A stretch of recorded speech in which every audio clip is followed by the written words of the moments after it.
Hello there and welcome to Melbourne Real, coming to you live and direct from Australia's most livable city, Melbourne, Australia.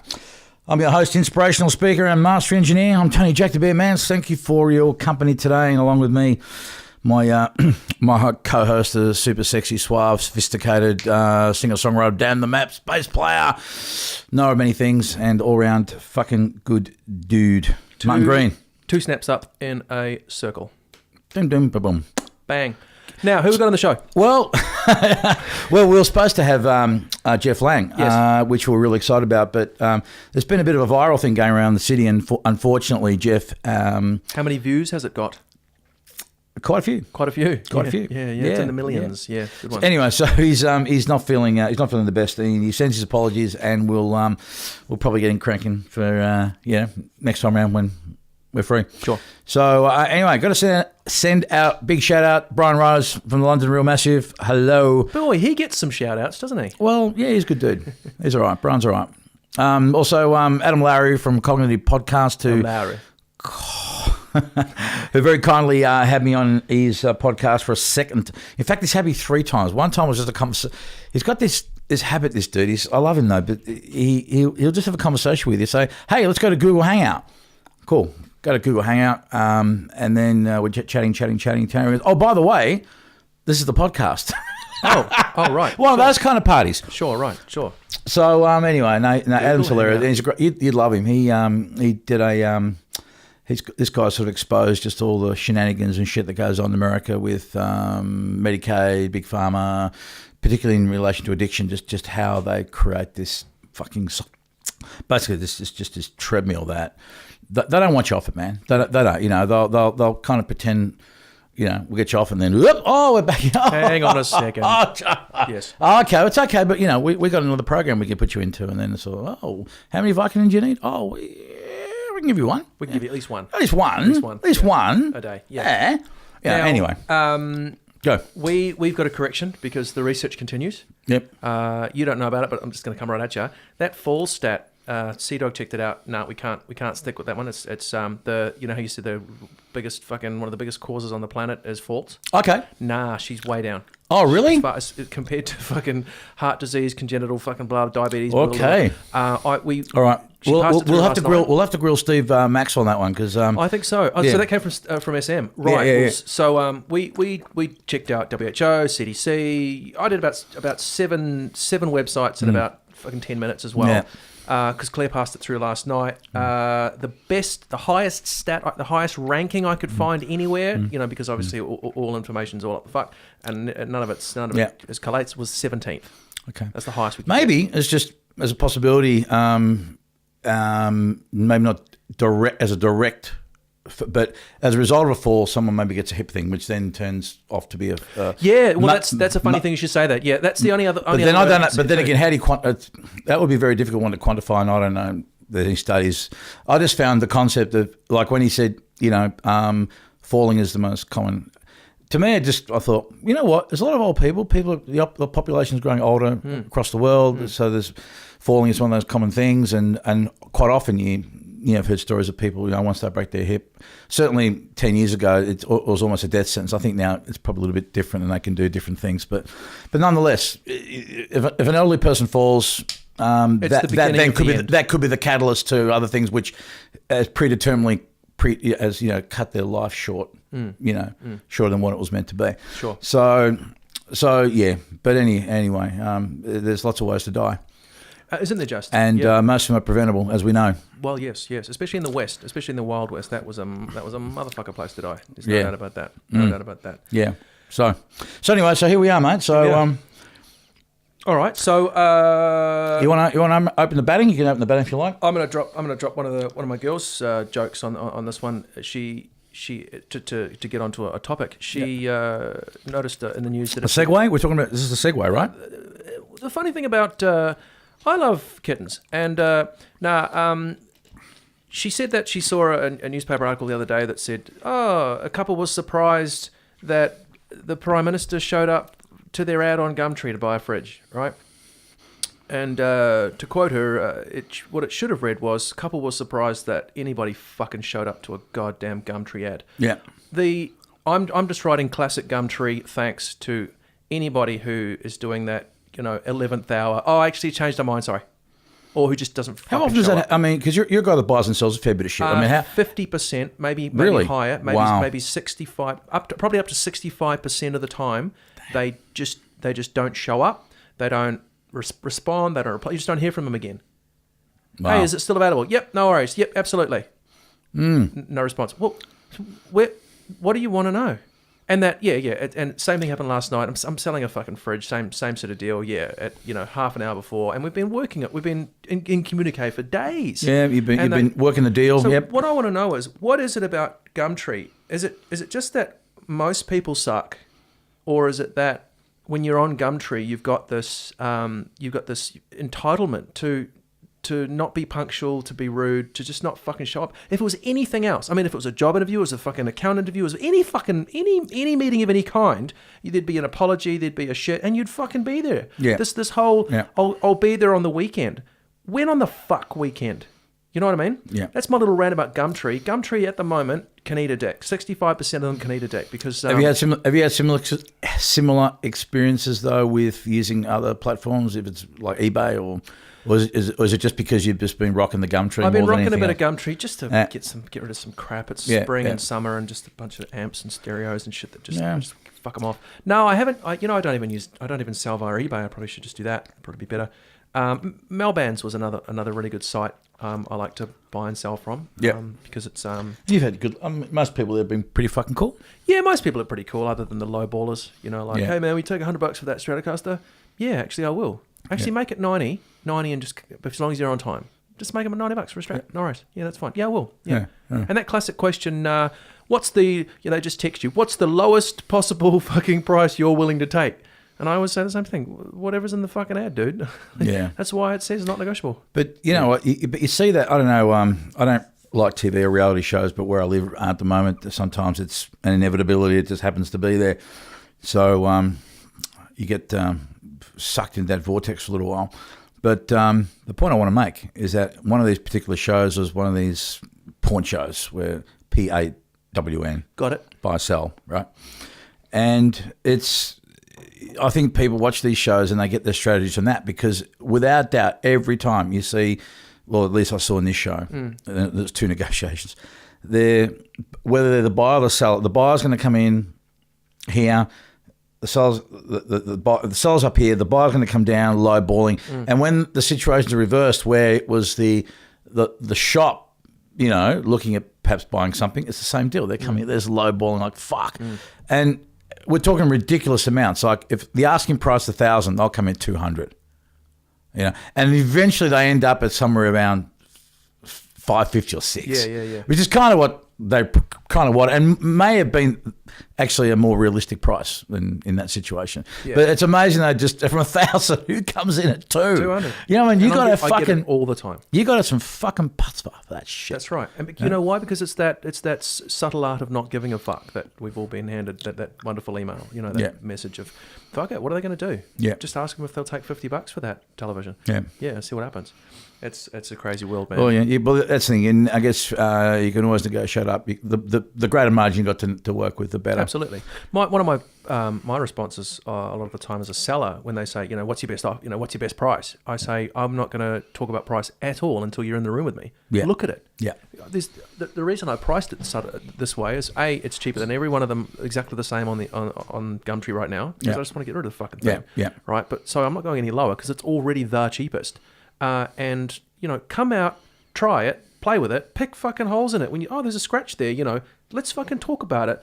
Don't just lowball me when you haven't even seen it and you see that this happens to be made out of solid gold. Yeah, suck a dick, dude. You should see Phil Kale, who we'll get him one day. But Phil Kale tells some stories of working at Store DJ. Oh yeah, where he works, where then another level or another subspecies of the species you're speaking about will come in to the shop with their iPhone, iPad at the ready, pricing, again, trying to lowball, and then just showing them, well, this is how much I can get it online, type style. What's his response to that?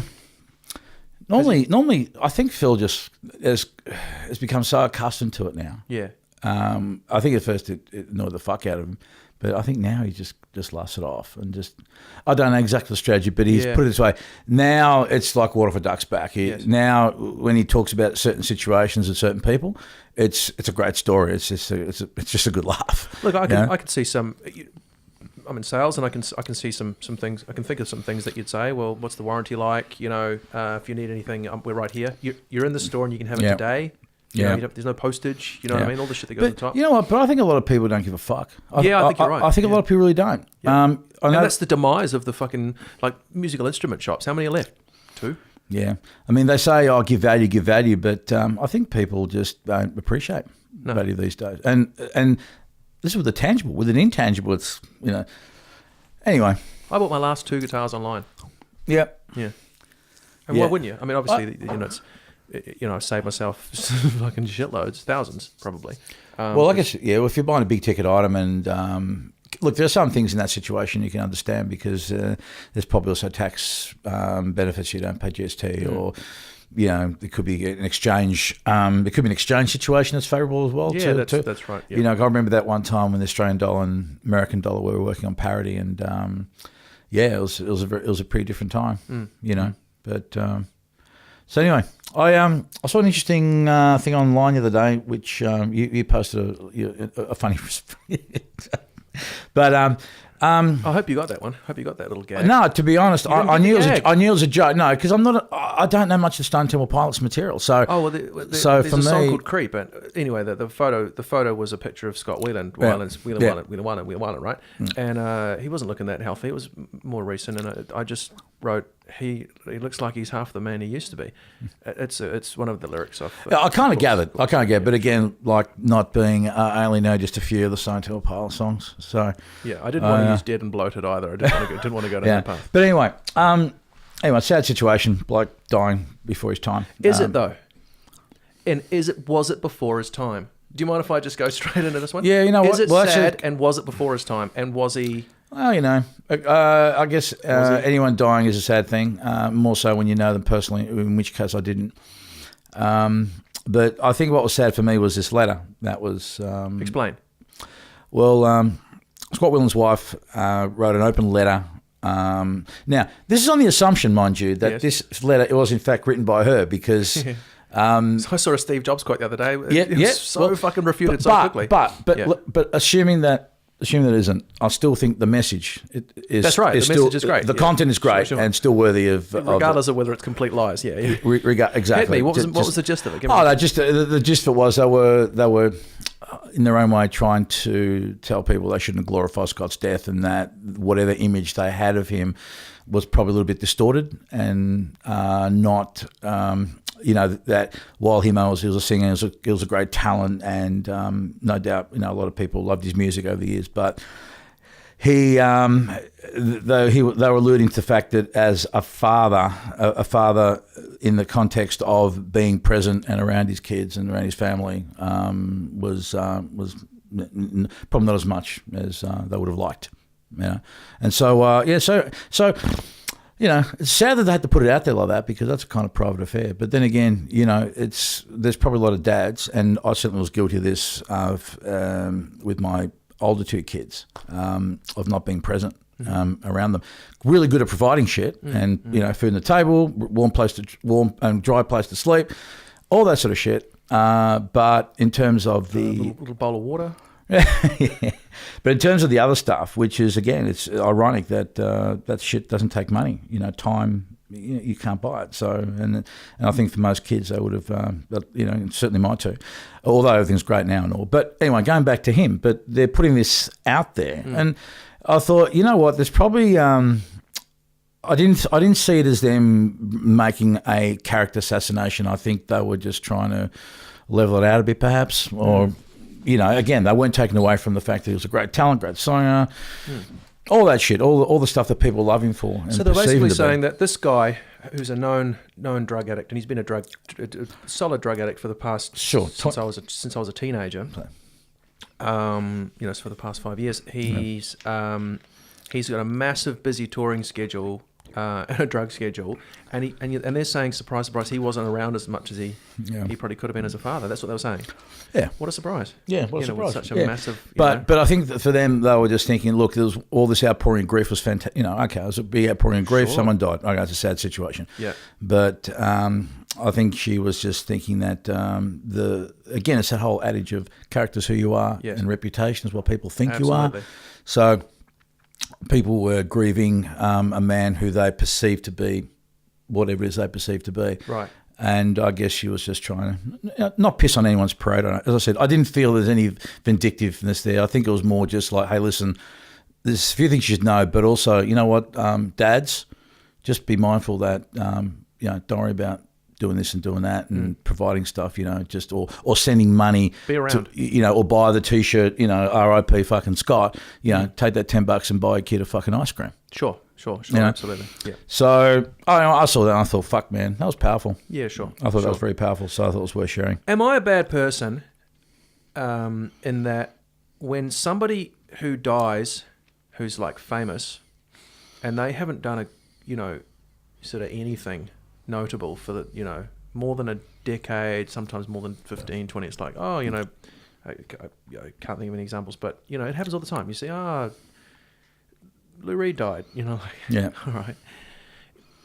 If it was 19, sort of, well, if it was never, because I can't stand Lou Reed, but if it was the era when Velvet Underground and Nico and all that shit was around, and he was doing his shiny, shiny, shiny, whatever, all that shit, right? If it was then, you can understand. Like when Kurt Cobain died, he was still quite predominant, you know. Yeah, in the culture, yeah. Albeit in utero was, you know, on its way down. Am I a bad person for not really giving a fuck about someone who's died? Like it's yes, when someone dies, I'm sure you can feel grief, but for that whole we've lost such a treasure to the human race because what? Because they were going to release another album. Well, it's funny you should say. It's funny you should mention that because I was at a funeral yesterday and with a friend's dad, and it's funny when death happens and. It's the funniest thing ever. Well, the one funny aspect of it, interesting, was my observation of people at this funeral, and with some of them, you could sense it became more about them and their journey with, you know, their loved ones or whatever, or how it affected them. You know, so well, hang on a minute, we're here today in support of this person who lost his dad. You know, what happened to you happened to you. I'm sorry it happened to you, but you know what? Don't call us. We'll call you for the next audition. Today, this is the script. We'll get back to you on that one. Yeah, but that's right. But thanks all the same. Yeah, it was. Just good idea. Just bad timing. Yeah. But no, I don't think you're a bad person, and I guess it depends on. Again, it's the individual's relationship to the person in question. You know, some people, we've seen people grieve like just wailing over people. Like, well, look what happened with Elvis. And I'd say that 99% of the people that were seen to be mourning him had probably, other than buy his records and see his, you know, videos and what have you, or maybe been to a concert or two, never met him, never been to Graceland. Do you know what I mean? Yeah. But the extent of grief was just like more, dare I say, probably more if it was their own mother or father or child. Do you know? I never got that. I never really got it. But my theory is it's because we live in a culture where we just need to idolise people. We just need to put people on fucking pedestals and you know. And we just and market these people that we look up to, and then that becomes okay, here comes the fucking T-shirt, here comes the album, here comes the tour, here comes the video, here comes the fucking, you know, the oven mitts and what have you. It was a strange time, though. I mean, you know, women were wetting themselves, literally pissing their pants at Beatles concerts and stuff. Oh, you yeah. know. Yeah. We hadn't been exposed to, you know, we didn't have everything in front of us. We hadn't. I mean, techno hadn't been invented, so. Can you imagine, like, can you take anything basically from, you know, 1967 onwards, anything that's been invented, anything that's come out where people have had a good time about it, MDMA, fucking, you know, whatever, and chuck that at those people, they'd probably wet their pants then. So for them, when Elvis did die, and it was only the 70s, and, you know. Do you remember, I remember I was, how old were you? He died the year I was born. Oh, okay, right. Yeah, so How dare you? Nothing. How dare you not remember? Yeah, but I mean, look, the good thing is that, you know, classic hits and Radio Eye and all that sort of stuff, they still played the shit out of Elvis. They So do. Actually, you know what? I'm just glad I just didn't want to engage this guy, but Little Richard turned 80, and Steve Jones posted it, and I put a comment saying, you know, Little Richard should with in brackets, Elvis, what Elvis was, but back in the time, you know, obviously just with the civil rights and shit was going on, and it just didn't help his cause. But anyway, this guy comes on and responds by saying, "Oh, look, Steve said I agree, Jack," and this guy goes, "No, I disagree. Elvis is better this for that." And then right at the fucking end, this guy was giving me this shit, and I'm going, okay, all right, you know what? I'm completely open. I'm fucking open to all this. Yep, sure. Shit I hadn't considered. Okay. Yep. Okay. Cool. Doesn't change my mind, but you know, I'm fucking open to all this. And then, as a punchline, he drops in. He was something. He was white. He was making these 3 points. He said he was this, he was that, he was white. I rest my case. And Elvis was white, thus he was better. That's the way I took it. That's the way I he didn't really clarify. If he said, well, he was white at a time when blacks, I don't know. But nonetheless, it was just like, really? And then part of me went, I really should just fucking call him, hey, my learned friend, and just started the fucking legal fucking just be a smarmy little, because I thought I felt quite self-righteous about it, you know. I thought, you know what? Nah. Didn't your mother teach you that? One man cannot brawl on his own. No. If some little bastard... Fuck that. No. In the playground... There's no oxygen. That's right. If he says some horrible thing in the playground to you, what do you do? What does your mum teach you to do? Ignore him, right? Oh, I love it when you see, you know, oh shit, this shooting's happened or whatever, and the very first comment is, well, the simple solution is we should just export all the Muslims. And I love it when you just read below and no one even acknowledges it. Just leave the bastard alone. Yeah. Don't get How was involved. Fucking Trump today coming out and he had his own the Republican Party repudiate him, and basically even the White House saying he probably has disqualified himself as a presidential candidate because he made the claim that that all Muslims should be just fucking no Muslims allowed in America, and just basically deport them, like right, this ethnic fucking cleansing kind of fucking vibe. Even Mos Def. Oh. Oh no. Oh, that sucks. Balls. Absolutely. Anyway. Stevens? So I thought, fuck me, mate. And I thought, no, I'll just let it go. Let it go. Let it go. Don't give not it, worth it. Don't give it the it's just not worth the grief, kids. No. Don't need that bullshit, my day. The internet's a motherfucker. I get tired of the comments. I really do. The comments are the worst thing. Whoever invented, you know, any page having comments at the bottom of it to anything. Well, can't you just disengage it now? If you got a YouTube channel, you can just say, you read a book or something. It's easy. You just walk out the door, play with your dog or something. You can. Yeah, look, you can. It's just, I think that's the demise of. It's so easy just to sit there and get wrapped up and just keep writing comments. I find myself doing it. I try and get a paragraph in, and I go, "What am I doing?" Just fuck off. Don't worry about it. Well, but you know what? But even that exercise is still probably good in the sense that, you know what, you've released it, you got it out of your system, and it's done. It's like that writing a letter but don't send it for 24 hours thing. Yeah, post the comment but don't post it. Yeah. They should do a delayed post. That'd be clever. Yeah, just you can set the time release date. Yeah. For that to go out. Are you fucking sure you want to say that? Yeah. You know, until last minute you decide, and then you've got the password or something. Anyway, so how else your week been, mate? Good week. Well, I went to Tasmania for a week. And fucking how was it? Well, I've got to say that Tasmania is seriously lacking chips. What kind of chips? Potato chips, like hot chips, like on the side of whatever remains is, like chips and salad. There could be more chips and salad in Tasmania. More, as in more quantity? There could be more. Yeah, there could be just more meals could come with chips and salad as well. Okay, so what you're saying is you ordered meals there and there was no chips and salad option. There was just no chips. What and about salad. soup? Every fucking where you went, there was just no tremendous amounts of chips and salad. Oh, that's all I ate. The fucking time was chips and fuck salad. The whole motherfucker. Yeah, that's good. It's not good. It's not good. It's good. It's good. Salad. You got a bit of starch there. You got a bit of starchiness. a little bit of trans fat, I'm sure. A bit of fucking sodium chloride only, like pure tables, heavily refined table salt. I didn't find too. I mean, you went to Launceston, right? Then you travelled out in the only country. for an hour, and then we busted it down to Tuller, West, foresty sort of shit. And that's the problem. I think you go into these small little towns and they just assume, where are you going to eat? You're going to eat at the pub, the fucking whatever, bistros and all that sort of shit. So you are kind of fucked in that regard. Yeah. Bolted it over the other side. I think Delorain's a lovely place. It's a nice place. We stayed in Bashino, I think, on the last couple of days. And again, chips and salad as far as the eye could see. Wow. Yeah. It wasn't that bad in Hobart. Oh, Hobart, right. Yeah, because Hobart's like a... it's a little city. It's a little city at 217. You call this a city? Yeah. 217,000. 270K. 217, I think. Yeah. Right. From last time I checked Wiki. I went to a seafood restaurant, and I don't do shellfish at all. And What's that? I ate a seafood pizza when I was about 12. And that was it. And I got so sick. I got so rampantly sick. Mother and I just vomiting for days. It was brilliant. Yeah. Really, really, really sick. And it once it's like tequila or a certain type of screwdriver or something. Once you've had it, once you've vomited hard on it, you don't want to touch that thing for 15 years. Okay. And so not allergic at all to it. Just that experience was enough. Yeah. That's right. And so I've gradually, it took me 7 years to eat prawns again. So how'd you find this time around? Well, here's the thing.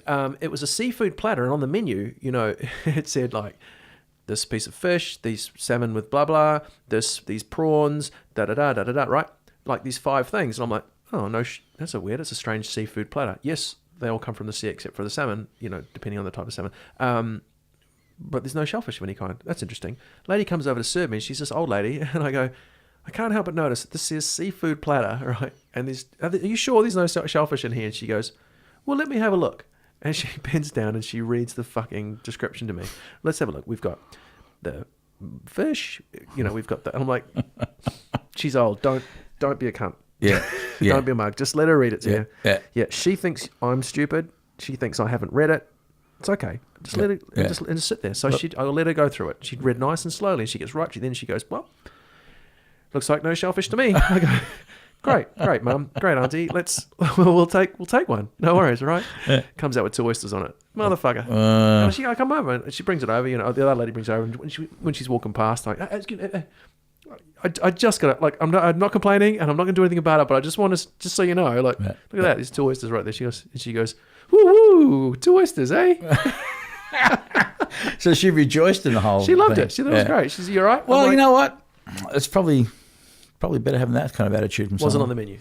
That's all I'm saying. Anyway. So that was a good trip. It's nice to get away. Beautiful. And this time, not sort of spending any time in the cities really at all. Just get in and out. Yeah, I was saying to Connie that I would love to, because this was just a weekend thing, that this was an ad hoc situation, but even just get away for 2 nights is still lovely. But I definitely would love to go back to Tasmania and explore, and Cradle Mountain in particular, just something, tell me Cradle Mountain. Right. Just beautiful, just beautiful going into nature, and just really old forests, and it's one of the last kind of not uninhabited, but still one of the oldest wildernesses on the planet. 41% of Tasmania's forest. Yeah, somebody told me.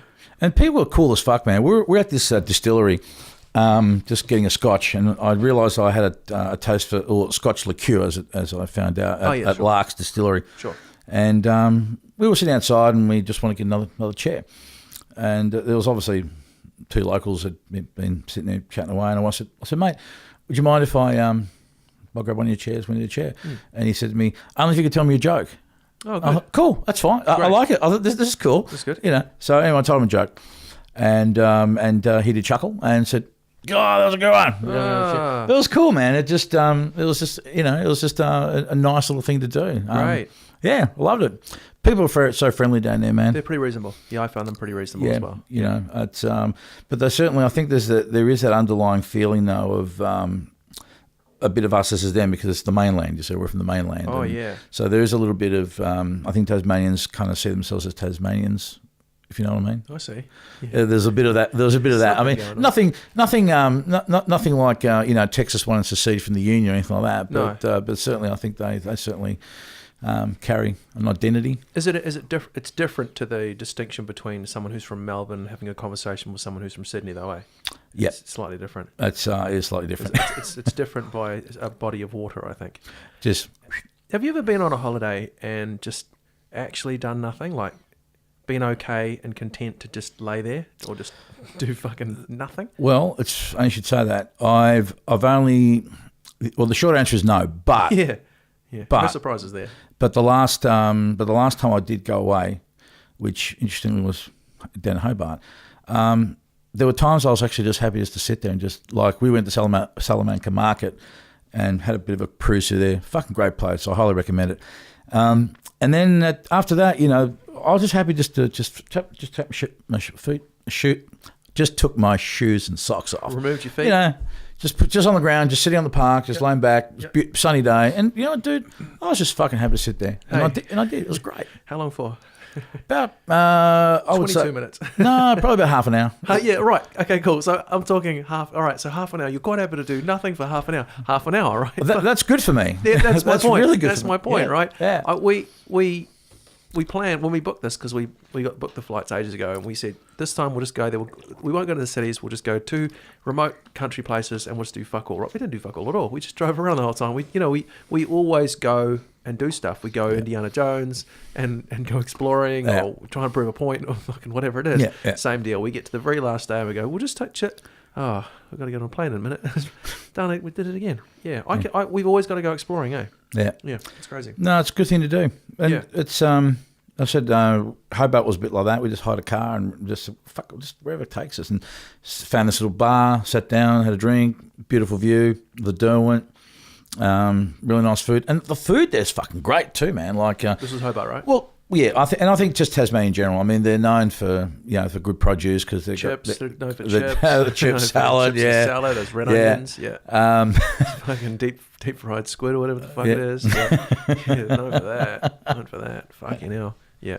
No, I'll remember that next time I cook dinner for you, man. I'll bear that in mind. well, look, it's like I'm from Auckland, and I go back there every once in a while, and it's the same. I mean, south of Newmarket, which is like the equivalent of south of Abbotsford, I guess, or north of Abbotsford if you're going in one particular direction. I'm talking less than sort of 2 or 3 k's out of the city. You can't get a breakfast on a Saturday morning. You serious? And if you do, it's like a fucking roadhouse. It's white, and that's what we were experiencing. White, and in Tasmania, Fried white eggs, fucking just- toast, heaps of butter, bacon, fried eggs only. Just those half fried tomatoes, which I've learned. I've just realised the other day I fucking hate those. I hate that.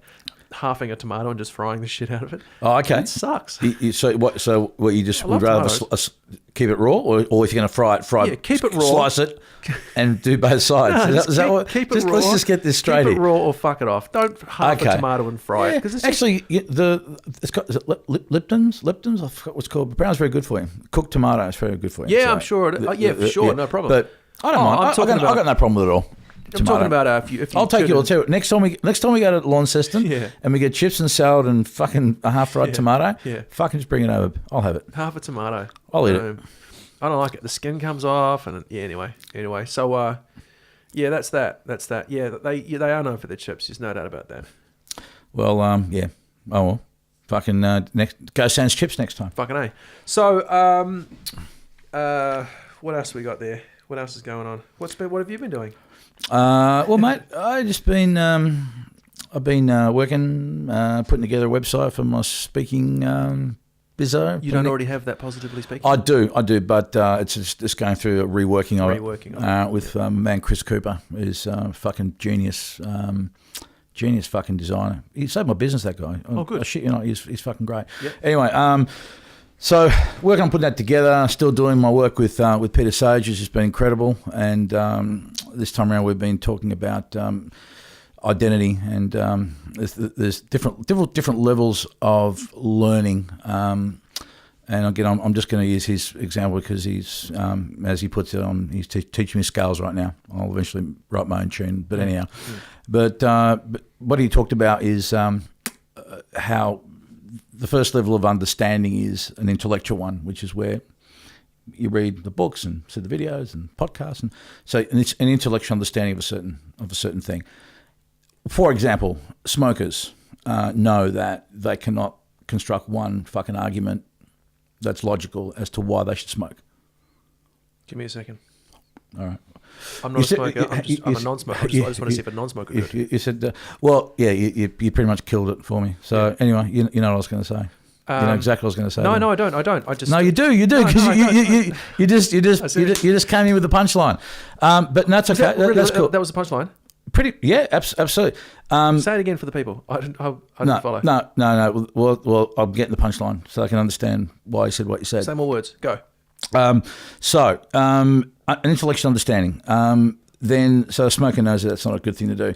Next level beyond that is what he calls an emotional understanding. So that's where if a smoker goes to the doctor says, hey, one more cigarette and you're fucked. Out. Yep, sure. You're fucked. Right.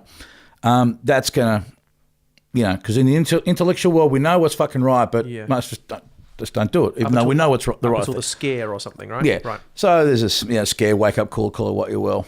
And that, and for some people that can be enough, but that still requires a level of willpower. And the thing about willpower is it's great, it's handy, it can work, but it's not long term.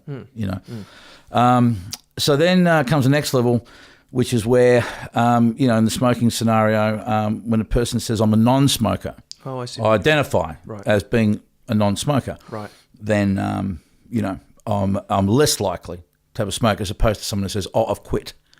I'm a smoker that's quit. Yeah, I'm a smoker but reformed, right. what have you. Yeah. Sure. That's still, whereas when you have the identity and say, I am a non-smoker, as you as soon as you said, what would happen? So you understood where it was going, Sure. Because if you're a non-smoker, I can keep fucking trying, man, but you're going to be my best friend because you're going to save me a heap of fucking dollars because you're not going to be fucking botting cigarettes off me all night. Yeah. So anyway, so just the power of identity. Like people say, I'm a diabetic, or people at AA. This is the one that fucking really fucking gets me.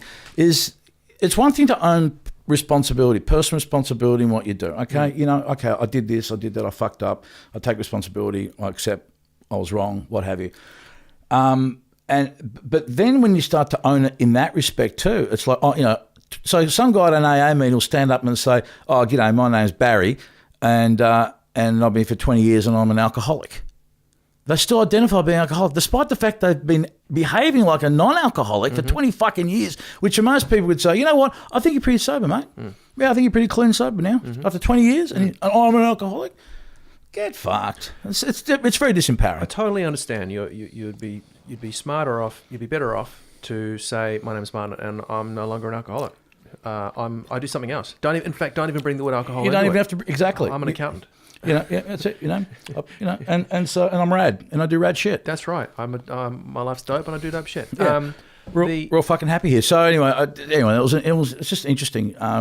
When you understand that. Yeah, I know what you mean. It's the same with the mentally ill. It's like, hey, I've got this, and therefore I'm mentally ill. So take that into consideration with all your dealings with me. Hang on a second. How are we ever going to change that if that's what you start your day with? Yeah. And I think this is probably why psychiatry in these industries, again, it's like some benefits of big pharma where, I know big pharma's been fucking painted back, and no doubt they've done some nasty shit, but they've done some good shit too. We can't not acknowledge that. But nonetheless, I forgot my trail of thought there. No, I know exactly where you're going, and it's like when you sit down at the doctor and you say, "What the fuck's wrong with me?" And we've done all the tests, and guess what? It's genetic. Yeah. So you're fucked. They got a syndrome. They got a disease. You're a hypochondriac, a condition. Yeah. And so and that just puts them on the fucking treadmill. It's just and when a doctor tells you that that's what you are, and you walk away from it, and you start putting it through your head, and all of a sudden, that's what you're saying that you are. Yeah. And it's very powerful, man. It's when it's your when you tell yourself what you are, and particularly when you're feeling it, because again, when your heart and mind are locked into that thing, whatever it is, then you take that. It's like as Peter was saying, it's a cellular. It's on a cellular level at that point because it's you. That's because those what was it? Those thoughts create reality thing again that we keep going on about. Oh yeah, those thoughts create reality. So it obviously makes. But where people fuck up the people that roll their eyes at the thoughts versus thoughts create reality. Yeah. Again, I think what people don't understand is that I think people expect that it's an instantaneous thing. Yeah, like they're in heaven, so they can just go. Yeah. Give me a sandwich. We're living in a dimension where we don't quite have that capability. Yeah. And anyway, there's this thing called the Newtonian to the the metaphysical to Newtonian transition point. So that's the time between I've had an idea to the point it comes to fruition. It actually You mean when manifests. thought becomes electrum, electrum becomes matter? Yeah. Yeah, electrum, I said. Electrum, yeah. Yeah. So it's yeah. So I think that's what people just go, ooh. Yeah. But it's more than just a thought too. It's got to be a feeling as well. You know, again, Well, you've gotta know if the feeling in whatever it is that you put out there, if you don't have that feeling, that intent, that knowing of what it is, then it doesn't have the power. Even if you trick yourself into knowing it, like one of my favourite ones comes from good old Ramtha, and he's an old fucking 30,000-year-old being passed through being channeled through Jay-Z Knight in the States, and she's been at it for decades now. And, yeah. And Ramtha's a fascinating. I remember you spoke about him a little while ago. So And just refresh my memory. Well, sure. So she's a lady. She was back in the, I think, late 70s, I think it was. Her and her husband were making pyramids and stuff for energy and this and that. So they were right into that sort of thing already. And I think they were growing vegetables under there, and they were able to harness pyramid power and get them to do all sorts of stuff. And her son got really, really sick or whatever. And then one day this being appeared in the corner of the room and started talking to her, allegedly. And so she started talking with it and communicating backwards and forwards and da-da-da-da-da. And then one day her son got really, really sick and he was going to die. And so it just talked to her through what to do. And again, the doctors could do nothing about this, and it just got to this point where it wasn't, I don't know. But anyway, so Ramtha's gone and saved her life, allegedly. And then he said, what we're going to do is that we're going to start working together, and I'm going to get it to a point where I can just channel myself directly through you. So she did all this training with him and all that sort of stuff. And yeah, apparently he's like 30-something thousand years old. He was a Lemurian, so around about the Atlantis time. And he describes, feuds and dramas and how ruthless and cunty these guys were. And of course, so she and he in conjunction wrote this book called The White Book. And it's an interesting read. I read it on the train over a period of weeks. And again, like, I've said this many, many times in this podcast and outside is that for me, it's the message, not the messenger. Yeah. She's the only one that's actually passed a bunch of tests where they've proven that, when Ramtha comes through, a whole bunch of physiological changes come through and they can measure it and all sorts of stuff. And she's passed fucking, she's won court cases and all that sort of stuff. And wow. To me, it doesn't really seem to matter whether she's channeling it for real or whether she's made it up, because the stuff she's saying when she says it resonates quite well. Yeah. And one of the best things that I read in that White Book was a way we're already well aware of the I am beautiful or I am successful or whatever. Ramtha says a good way to effectively trick your soul or trick the reality into existence is to use the words "I have always been." So he says when your soul hears that, it's like a gentle reminder that no, this has always been the way, so don't worry about it. Yeah. So he uses the phrase "I have always been filled with radiant health." And so if you and he explains that if you just simply say that every day, your soul and your body just is healthy because it knows that that's all the way it's always been. Yeah. It's funny. It also produces an interesting neurological rewiring as well. Yeah. In you. So yeah, it's fascinating. It's not I am becoming, so there's no this gradual, it's just fuck bro. Yeah, I've always been. Yeah. Yep. I've always been. Yeah. No, fascinating. Well, mate. Are we there, are we? Look, we are. I think we're there. All right. So look, we've covered some stuff with what we've been up to, with some food and some Tassie and chips and then salad. We did get a little serious there at the end there with That's all right. Nothing wrong with serious. A little bit of esoteric action. All right. Good. Right. Well, thank you. You can check me out at Jack_the_bear on Twitter. Wah. Instagram is JackTheBear1063 and Jack the Bear on Facebook. Oh, that Tony Jack the Bear, man. Tony Jack, yeah. Check it out. All right. Well, and just for lastly from me, we just released a new video. It's a cover of Portishead's "Wandering Star" by us, so completely rearranged and louder and more aggressive and more down the map. So I'll put the link down there for you. Nice one. Have a good one. All right, guys. Take it easy. Cheers. Bye.